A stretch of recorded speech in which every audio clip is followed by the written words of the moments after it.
Hi John, this is Gareth from JBT. Just a quick video to walk you around the boat. We've taken her out the water, washed her off, put her back on the trailer so she'll be ready for dispatch on Monday.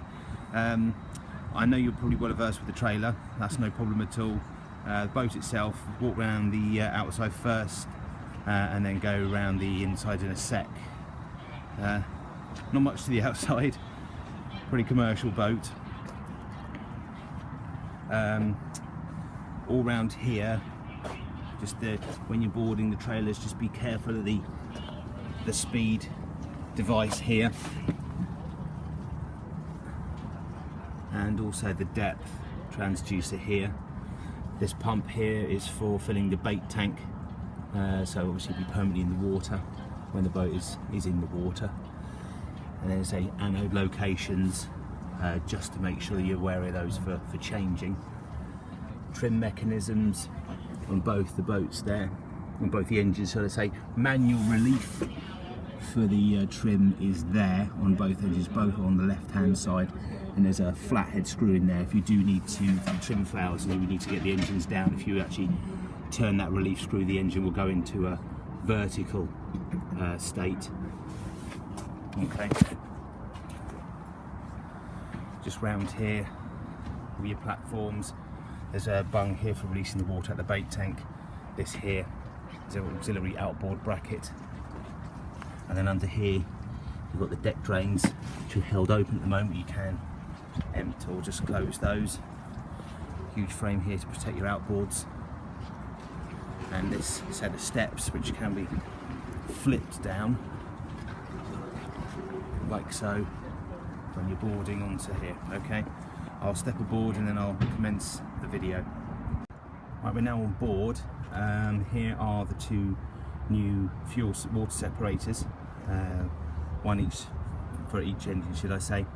Primer bulb for each engine, one here and one over on its respective side, just down behind there. If you do have a full refuel, if you run out of fuel, it's best to purge through those bulbs first. Underneath the engine cowlings on each engine is the filler tank for the two-stroke oil. The warnings for the two-stroke levels are on the dials, I'll show you that, but you have to say pop the cowling off with the clasps which are here on either side. I'll demonstrate on this one as well here, so it's just a matter of popping these down both sides and lifting this cowling off. Okay, and then once you put it all back on and wiggle it on, do them up nice and tight. Okay, step it over. So there is a manual bilge pump. Sorry about the noise. That is, well, from a fishing point of view, it's a device of some description, I'm not sure what, but it's restrained with this. In here, they've got the location for all your isolators, all key type isolators, and they're all marked. So starboard engine, port engine, and your parallel switch. And your batteries are all located in this aft compartment, here and here. Okay. Right. Moving around the boat. Once the battery isolators are on, all your dials are here, hour counters are here, fuel level is there. This is the important bit. One key in here, one key in there, and you slide the kill cord device over that, which depresses this button, which will allow you to start the engines. Both engines are fitted with an in-gear start protection system, so it will not start if they're out of this neutral point, so do ensure they're located in that cam position there. These two buttons will release the gear selection to allow you to run fast idle on both the engines without the lever selecting a gear back into the neutral point.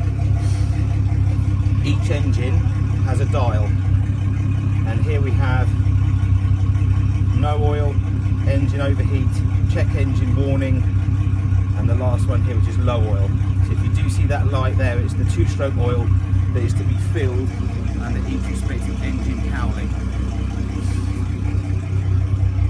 The Garmin, the boat has got everything including radar. It's powered up with this button.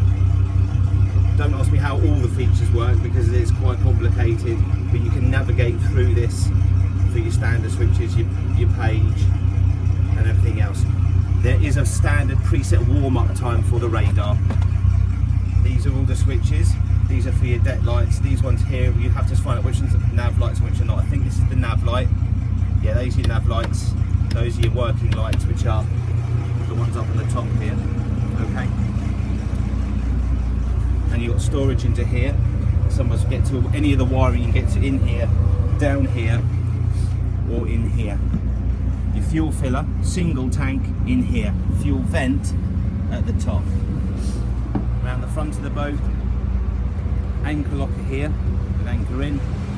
Under here, just another big locker, which has got some extra fenders, spare wheel for the trailer, and some oil for the engines, okay, and a spare propeller, okay.